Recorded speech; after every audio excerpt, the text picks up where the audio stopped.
Hi, my name is Rit. How many of you today in here are educator or working in the education enterprise? Yeah, 1, 2, 3, 4, 5, 6. Yeah, I mean, I'd love to actually talk to you a little bit at the end of the session in terms of education. Yeah, thank you. Yeah. So my enterprise is called Edemy, stand for English Academy, and our vision is to be able to provide English to everybody, irrespective of affordability and resource constraint.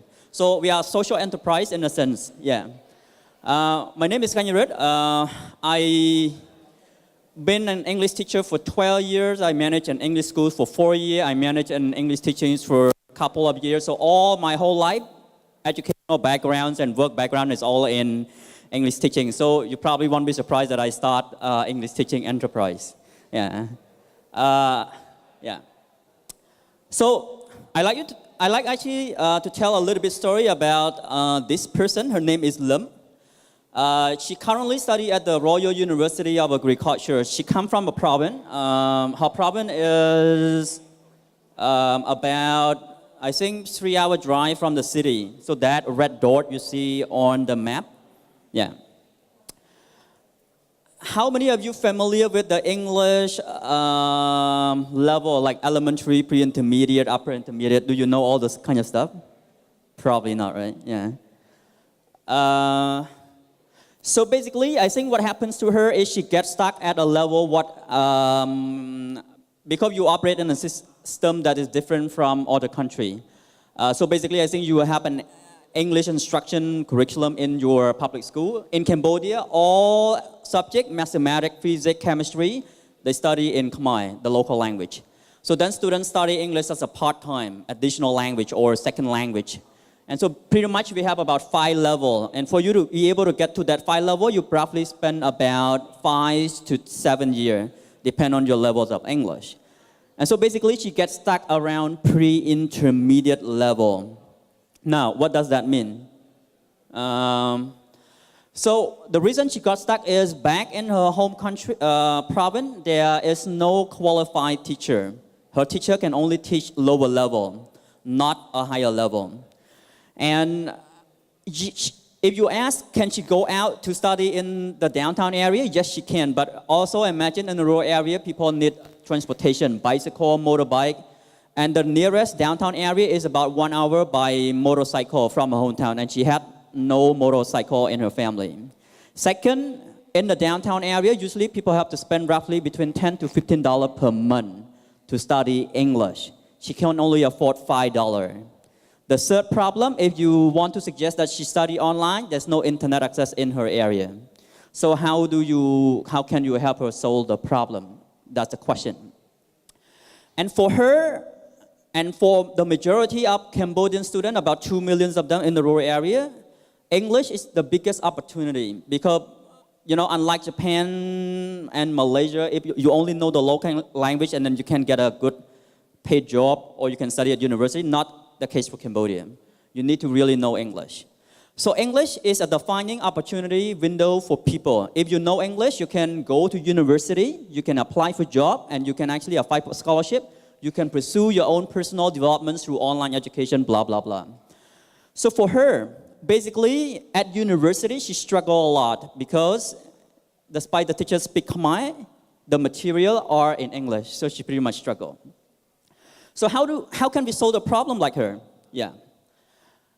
And that at the individual level. If you look at the school level, what happened back in her province? So this is the high school. Back at the school level, what happened is, for example, like this high school have a total of 37 teachers. 85% of the teachers are underqualified. So what do we mean by underqualified? Underqualified meaning in Cambodia, you know, if you want to be a primary teacher, you go to a different training. Secondary, you go to a different training. We have secondary 1, secondary 2. So to be able to go to teach at secondary 2, you have to go to university to finish your bachelor training program. So what the school does is they cannot find the qualified teacher. So what they do in terms of English education is they recruit teachers from primary school to teach high school. Could you imagine that? without any training. They recruit a sport teacher who know basic English to come and teach high school. They recruit teacher from biology to teach English in high school. And this is without training. The teacher know a little bit English and come and teach at high school. And that's what I mean by underqualified. Now, what is the result of that? The school have a very low passing rate, about maybe 40% compared to about 60% on a national average. Over class size, but the problem when we interview the student is basically the student don't trust the teacher. They ask a question, teacher don't have any idea. And so they actually lose trust and they don't want to come to class. And that leads to absenteeism. Yeah. So, in terms of a kind of a national scale, how can I put into perspective for you? So we have about 2.4 million rural students in Cambodia. According to Ministry of Education, only 9% of our public school teachers graduate with a bachelor degree. Do you know what that means? That means 90% of the teachers finish high school, go back to teach high school. You understand that problem? Yeah. Cambodia is still a developing country, so I think 40% of our population right now live under $2 a day. So how do you actually bring a quality education to those segments of the country?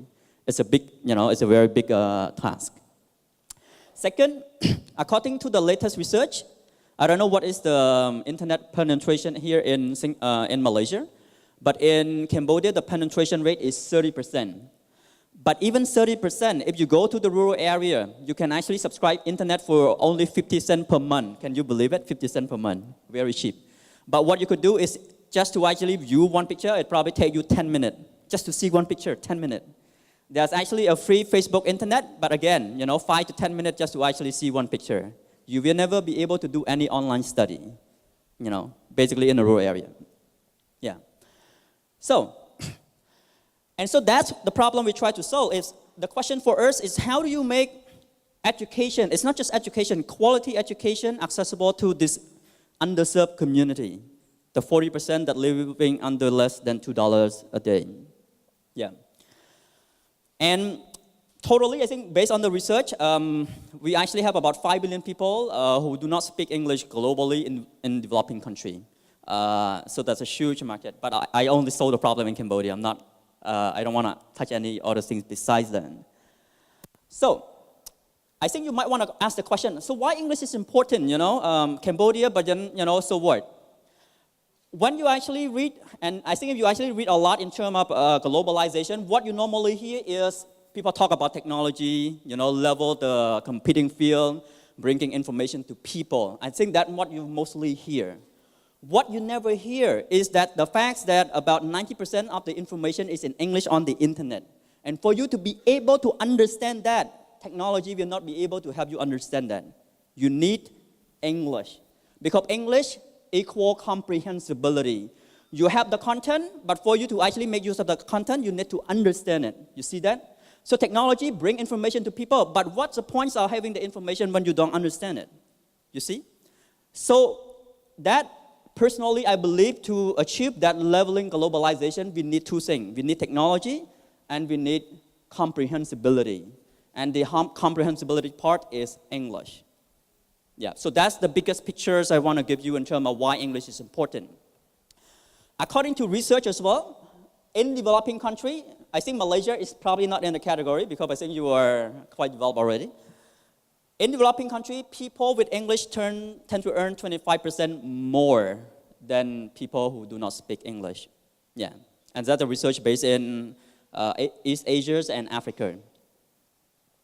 Yeah, and I think the research journal is Euromonitor International, published in 2010. Yeah. So, what I'd like you to draw the attention here is, you could see here, you have a conventional education, right? A brick and mortar, face-to-face education, very expensive, one teacher, 20 or 30 students.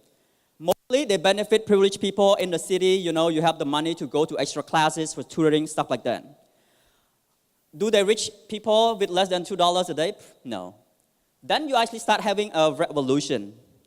Then I think over the last 10 years also, you start seeing Coursera, you start seeing edX, And what all these platforms claim, even Khan Academy, what they claim is Anywhere, anytime, anyone, no matter who you are. But if you look deeper, in order to study online, what you need is you need an internet connection. You need devices. In my country, if you have internet connection and you have devices, you are a median family, honestly. You're no longer poor. Because, I think roughly you have to spend for your internet to work, about $30 a month. Yeah, and then you need a device. So Dong says that, online will actually make it accessible to the poor. No way. So what you could see in here is, no matter what happened, all the revolution is a revolution in the box. I think back and forth, it benefits people with the privilege. I think those who are underserved is still there. Nobody touched them. See that? Yeah.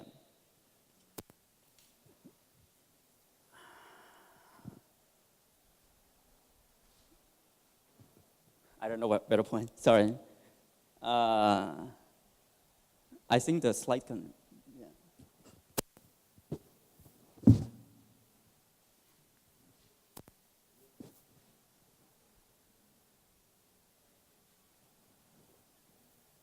Oh, okay. Yeah. So, and I can tell you from my experience, I'm not telling you from a researcher or anything. When I started my enterprise, I started with a pure online learning. Basically, I experimented with about 20 students at the university. I subscribed to Moodle. It's a free platform. The university gave us a computer lab. We subscribed to the internet for about $105 per month. Yeah. I think probably you're familiar. So this is the business model canvas I originally used when I started my enterprise.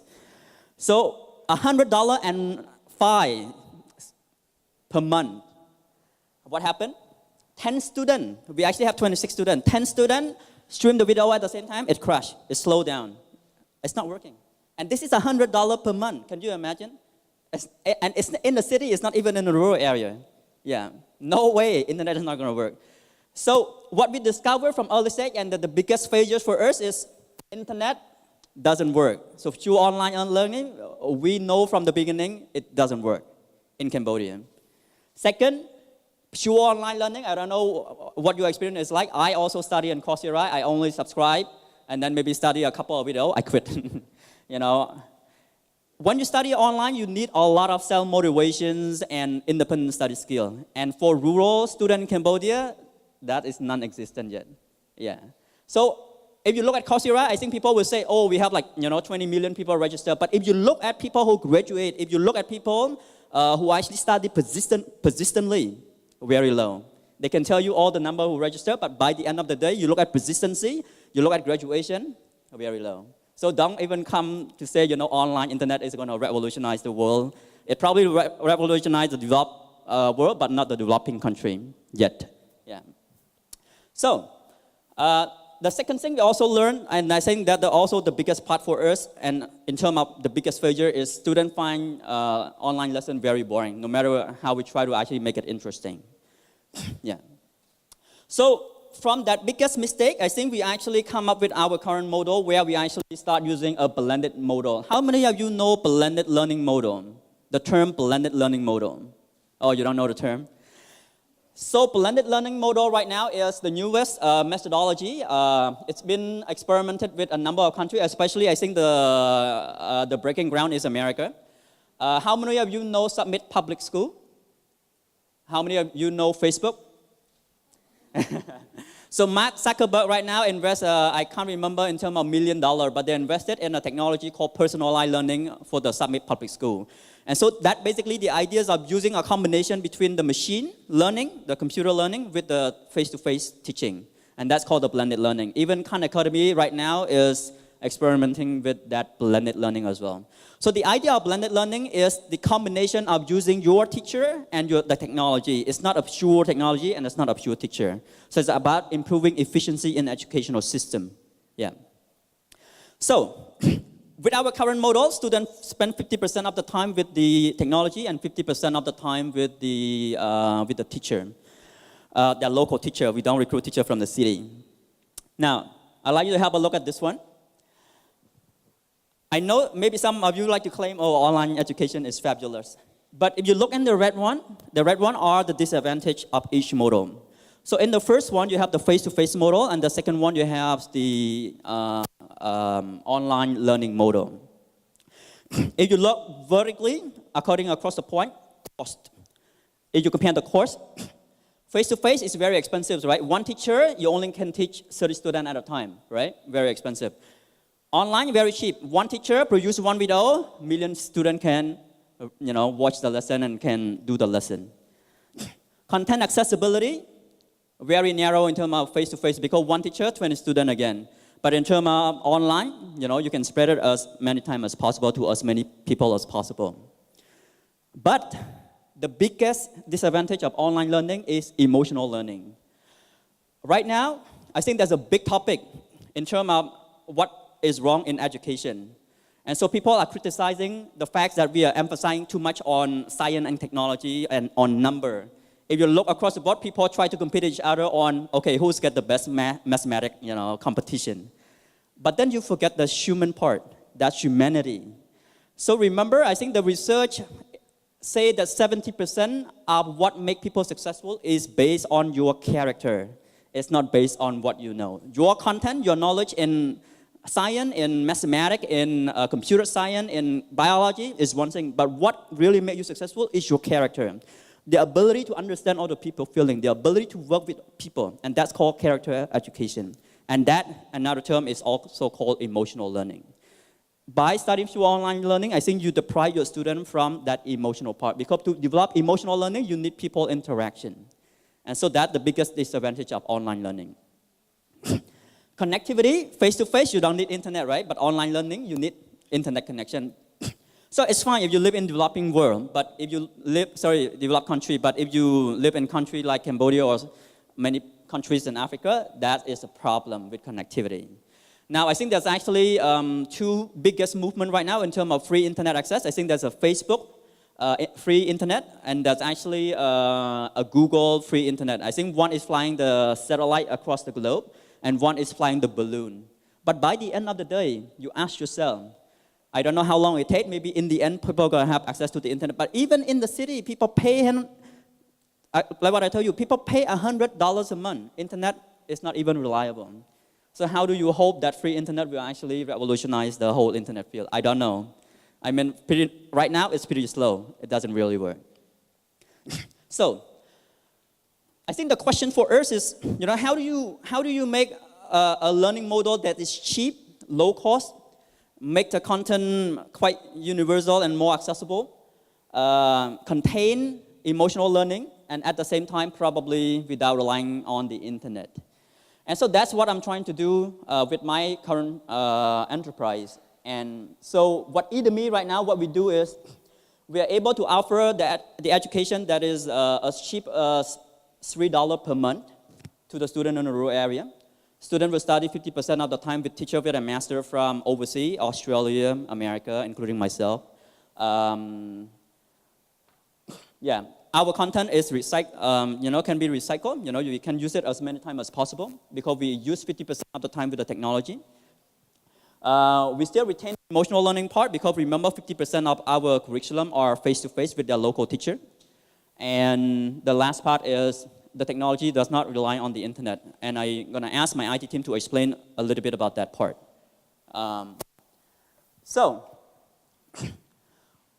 Remember that I told you before that one of the biggest challenges we want to solve is the fact that there are teachers in the rural area.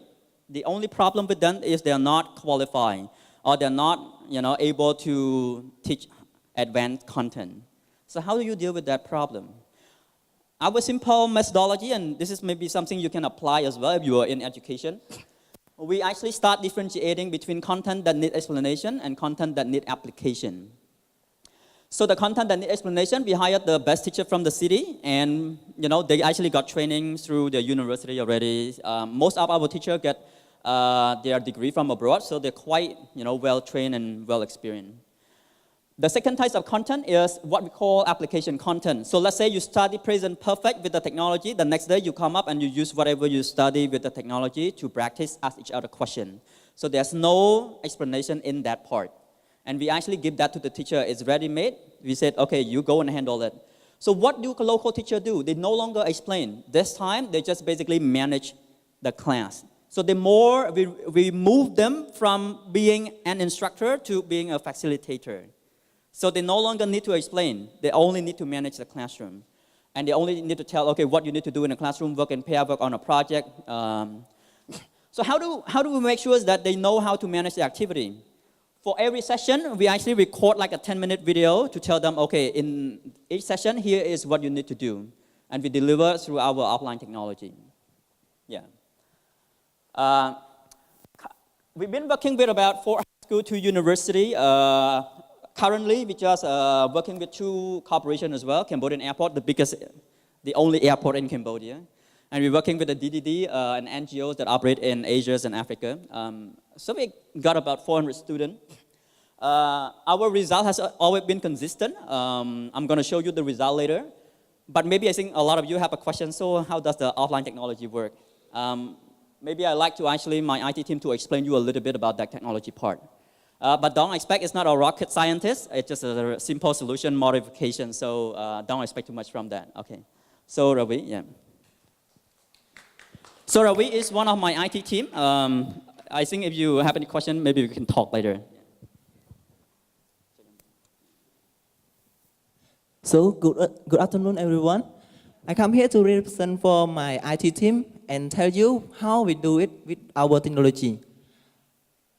The first device we use is we call Raspberry Pi. We bought it from UK. It costs about only $30. Have you heard about the Raspberry Pi? Raspberry Pi we can use in many functions, but for us we use it as a server, a small server one. Oh, I have one want to show you.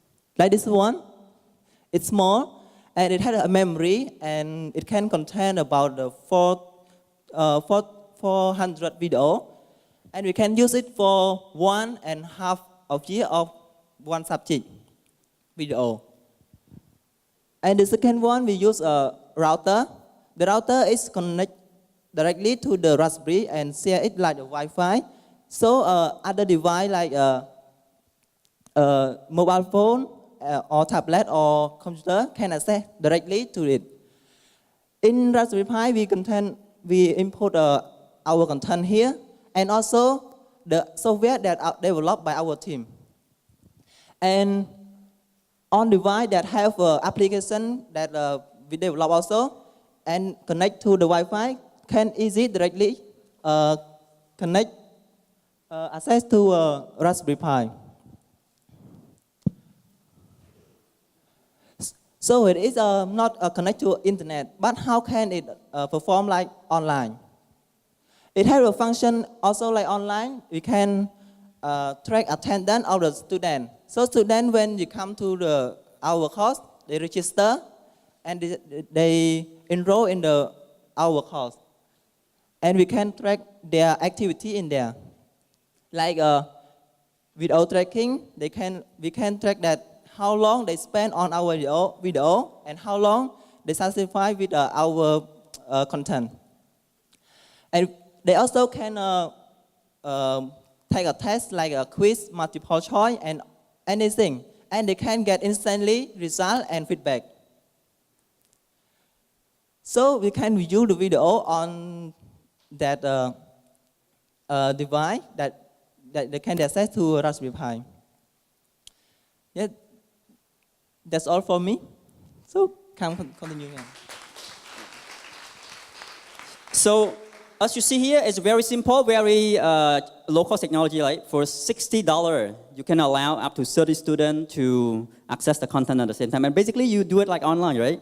You log in, and then you watch your lessons, you do the practices, you get instant result, instant feedback. You can view your progress. And I can tell you, for $100 a month, you won't be able to allow 30 students to do that, even in the city in Cambodia. Yeah. So for $60, I think that's why we make it so affordable for people in the rural area. So the results so far, I think we always been consistent in terms of our result. And I think, how many of you here are kind of early startup or kind of very still in ideation stage of your enterprise? Okay, yeah. I can tell you one of my biggest mistakes in terms of what I did for 6 months, and it just kind of wasted effort, but I don't want you to actually follow my step, but I'm telling you later. But our result, consistently, we achieve about 87% attendance rate. We track students, how they log in the videos, per week for 6 days a week, how many times do they log in. And 87 is quite high because I think in rural area, absenteeism is quite common. They have to go to do farming, help their family with other job. Each month, we ask students to pay somewhere between $3 to $8, depend on the area. And my philosophy in life, if a student can pay, never let them go, believe me, And we only ask them to pay at what they used to pay, not less, not more. If they used to pay $3, we ask them to pay $3. If they used to pay $8, we ask them to pay $8. So we have one center, we charge $3. Some center in the city, we charge up to $8 per student. And so every month when we track the re-enrollment rate, I think roughly we have about 97% re-enrollment rate. And that student 1 month, they pay, they come and register for another month. We ask them to compare to their previous learning experience. So about 10% of them say, well, it's probably the same as my previous learning experience. But then 90% of them say we are either better or much better than their previous learning experience. The performance result, we actually give a pre-test every 3 months to the student before they start the course. And then after 3 months, we give another test we call a proficiency test. And when you compare the differences between the score, generally student improves about 6%. That's the performance result. Yeah. So the biggest mistake I made when I started my enterprise is I did not track the data for the first 6 months. And when I started to talk to investor and donor, they said, where are your data? I tell them a beautiful story. Here how my student improving, they like it, my surveys show it. But how do you know your student like your course? How do you know your course is useful to them, We didn't track the data. We went back and had to actually do it all over again. And I don't want any one of you to actually experience that. If you start your social enterprise and you never track your data, it's just a waste of time. Nobody's gonna believe you, no matter how beautiful your story is. So, what do you need to track in terms of your data? There are actually 4 areas. And that applies to almost any enterprise. You need to look at participation. Participation means, how do you know that people buy your product or participate in your service? So that can be determined by, for example, look at attendance. How many people are coming to your classroom? How many people register into your course? That's called participation. Or how many people bought your product. Then you look at persistence because participation doesn't tell much, right? If students register for your course, they might register for the first day and they never actually touch your lesson. People buy product, they bought your product, so what? If you actually have an app, people just log in or download the app, but they never use the app. What's the point, right? So you need to be able to know what is the persistency. So if you, for example, in education, you deliver an online course, right? And your course is 1 hour. Persistency is determined by, so among that 1 hour, how many % the students spend on that 1 hour. If students only spend the first 10 minutes and they stop watching the lesson, and that's a failure, right? So despite the fact that students participate they register, they log in, they come to class, but only 10 minutes, what's the point? And that's called persistency. By the end of the day, if you're providing an education, ask yourself, if your course is 3 months, how many people will actually graduate? 100 people register, but how many people will come out by the end of the day? And that's called persistency. And people really want to see that persistency. And you need to really track the data. Third, you need to look at short-term outcome. Depend, again, on your product or services, but in the example I show you, in my case, what we do is in order to know short-term result, you can do it easily. If students study for 1 hour, right, give them one short test before they start the lesson and another post-test before they start the lesson. You can easily measure the differences. Or if your lesson is about a week long, maybe one test before and one test after 1 week. Then you compare the differences. And that's called short-term performance. Long-term performance is quite hard, and it's actually hard for everybody, even including me. So my long-term outcome is to be able to help students to get admitted to university, apply for job, and apply for scholarship, right? I probably, need to actually provide them with probably 3-year education and then track that. So it's quite a long-term. But what they want to see is your short-term outcome and the persistency. And so maybe I want you to actually start thinking now. Maybe we have about 10 minutes. Use your enterprise as a case study. And now start brainstorming a little bit in terms of what data do you want to track in terms of participation, persistence, short-term outcome, and long-term outcome. and have a talk to your partner a little bit for 10 minutes. I'm happy to go around, and any question I'm happy to answer. Yeah, for 10 minutes. So maybe we can have a little bit of feedback. Maybe I'd like to hear a couple of idea. Any volunteer? Yeah. Yeah. Hi, my name is Zil from Love and Respect Transformation Center. I'm a student in MaGIC, with the 4 months SE program. So one of my programs, I do work with homeless, right? So I have a short-term data tracking system where my goal is to increase their income out of the poverty bracket. In Malaysia, if I'm not mistaken, it's about 2,000 and above out of the poverty bracket. So I want to increase their income by giving them jobs or getting them to start business. So there's a short term. And then the long term, 1 year and up to 2020, right? I want to increase the income to 2,000 to 5,000. And I just got another one idea is MaGIC has an amazing social entrepreneurship program. So I was thinking of once I graduate from this program, I want to mentor these homeless people to enter the social entrepreneurship program so they can get out of the poverty as well. Yeah.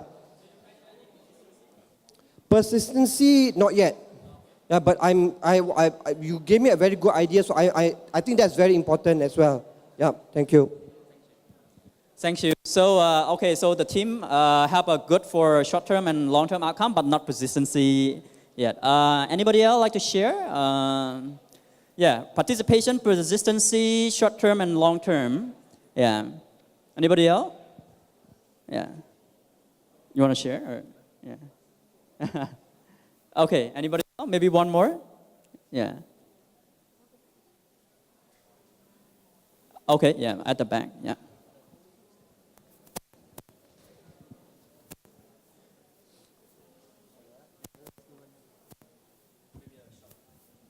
Hi, my name is Nim. I'm with Cosplace. It's a marketplace for social enterprise.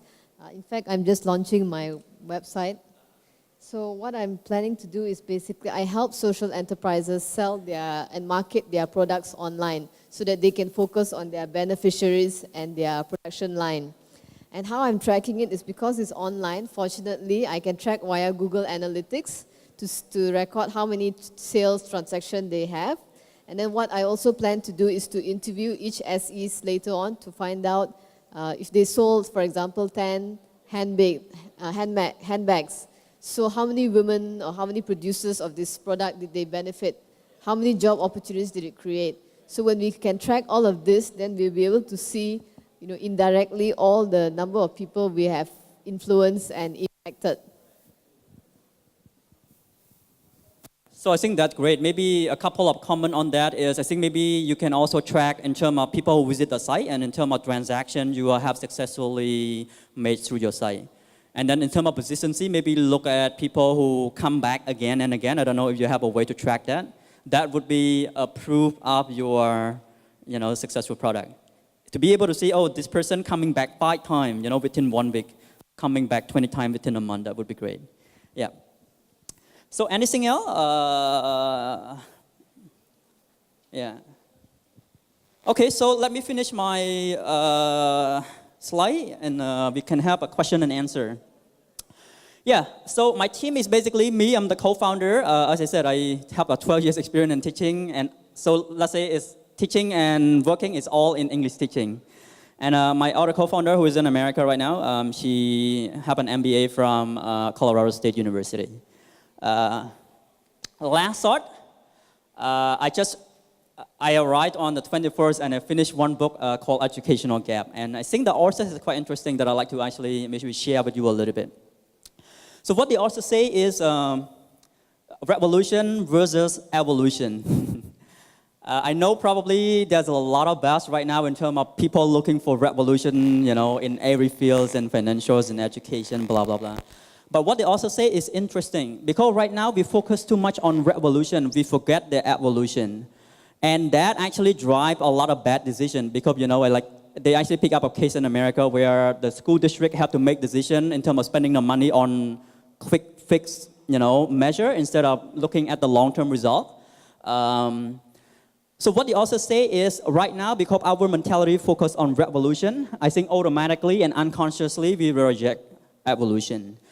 And in the study, what they found out when they compare about 5 countries, Japan, Poland, Americas, and 2 other countries, what they found out is what makes the greatest change in qualities of education. They're not talking about results, they're talking about quality. It's actually lesson study. So lesson study is actually a community of teachers that get together, spend roughly about 5 hours per week just to get together and discuss how they can learn to improve teaching. So that's kind of the greatest things they learn, and that's their evolution. So what they also want you to remember is, I think right now our mentality is we all believe in alternative. We all look for alternative. We all think that revolution is an alternative to evolution, but in fact they can be coexisted. And it's quite funny because as a human being, we are quite paradoxical, right? I think for our life, we spend so much time working to build our career, to look at that goal, that we forget to enjoy the process of life. But then at the other time, when we have to actually focus on the result, we're not. Because revolution and evolution, in a sense, is a process. So we should not focus too much. If revolution doesn't work, then don't adopt it. If it works, then please do. So, yeah, I think maybe my last thought on whatever we're doing is, embrace the mentalities of coexistence. It doesn't have to be revolution all the time. Choose whatever works. And because whatever work might be a revolution or evolution. Thank you very much.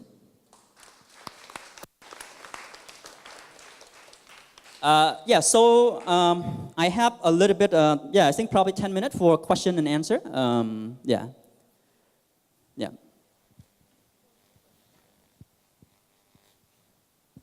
Thank you for the very inspiring talk, right? One of my side project I'm doing now is I'm doing English programs for Syrian refugees, right? There's 35,000 Syrian refugees in Malaysia, and most 80 to 90% cannot speak English.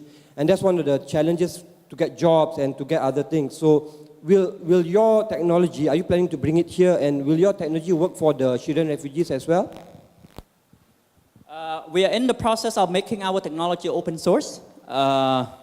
You see right now, we started, so we actually have the front end workable, but we haven't worked much on the back end. So you might want to wait another, about maybe by the end of the year. I think we should have it ready. So then I think you can contact me. Yeah, I think the software, the textbook, I'm not sure yet. We're still thinking about that, whether we should. Because if you have the textbook, you should be able to modify it just bit and bit, Mostly reading and listening, and then the grammar, vocabularies, and pronunciation should be the same. So it's probably take less time. Yeah. Any other question? Yeah. This is so inspiring. I'm just wondering, how much cooperation do you need from the schools themselves in terms of government, regional district control? I mean, so far we haven't really had any insight into that. Would you mind sharing? Thank you. So basically, I don't know if you realize, but in Cambodia, the bureaucracy is really, really up there. And because I'm a startup, I prefer not to spend time working with the bureaucracy. So what we do is we kind of sit under the table and work with the student community. So they have a study club, stuff like that. So we sit into that.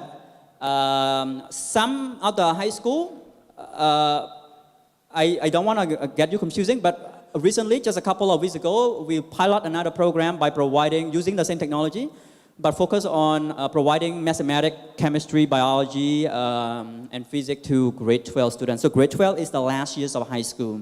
And they're under a lot of pressure to pass that exam so that their family will continue to support them to university.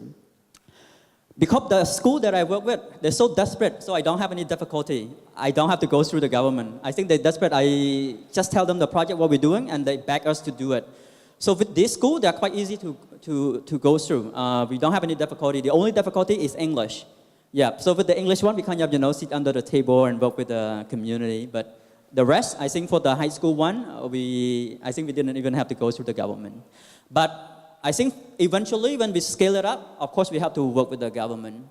And so I think we actually already make an appointment for meeting with the head of the ICT at the Ministry of Education when we go back. We don't know how it goes, but I met the minister 2 times I presented, but I think he's not that kind of keen yet in terms of technology. So we see what happens. Yeah. All the best. Yeah, thank you. Yeah, any other question? Yeah.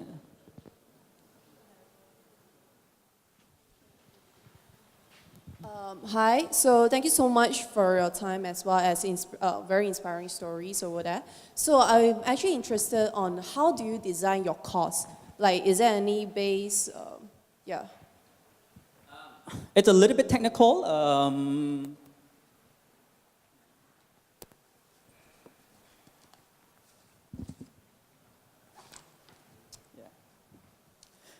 It's a little bit technical because this is going back to curriculum design. So this is a textbook we currently designed by ourselves. It actually have all the skill in English, grammar, vocabulary, pronunciation, speaking, listening, reading, and writing.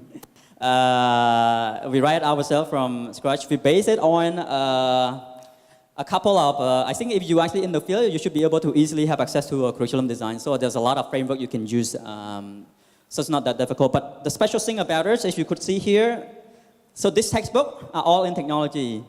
And then we design another set of material here that, like for example, you could see here, so this is where students would go around the class and asking questions. So the teacher doesn't even have to give the feedback. So we design a set of other material that go with our curriculum. It's not like bit and pieces. So what we do is the online and the face-to-face session have to actually be integrated together. Yeah.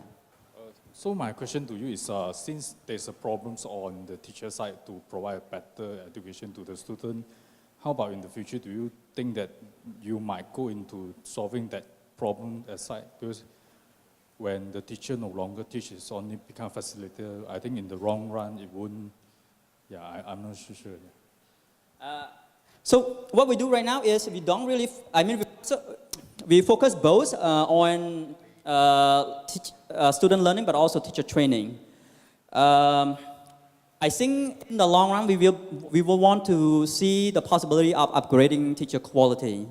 But actually that probably going to long-term plan. But I think immediately what we want to do is we want to have, in the rural Cambodia, what they do have is each teacher, English teacher, would actually operate their own school. Like they would convert their house and then put up a couple of tables for students to learn. So we want to be able to penetrate into that segment because there's so many of them to be able to say, if you use our curriculum, our technology, and our methodology, you'll be able to cut down your time by 50%. That means normally if they able to teach 20 students within 1 hour, they should be able to teach 40 students 2 classes at the same time. Our course is Monday, Wednesday, Fridays, they study with the technology student. Tuesday, Thursday, Saturday, they study with the teacher. So we only require teacher 3 days of the time.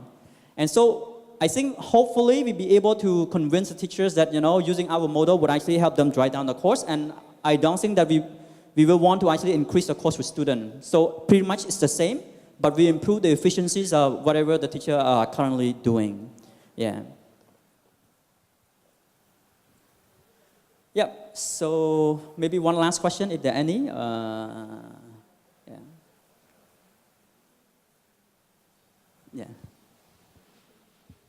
Hi, I'm Phoebe. I'm just curious that are you considering to teach beside English, like for example science, and you can include some maybe YouTube video that teach about science or? I think that's a hard question because that's not my area, and I don't want to actually spend my time on other things when I'm not quite sure what is happening right now. So I like to focus more attention on that. But we actually like in the end to eventually solve the problem instead of, so I think that our greatest challenge right now is the grade 12 student, where if they don't receive enough education, automatically they're going to fail the exam, especially in the rural area. So that's the problem that we fix. So that's why we experimented last week with 2 high schools with about 200 students. We provide an online instruction, but without a teacher. So students learn public school as normal, but then extra time on Saturday, Sunday, lunchtime, they come up and they play with our program.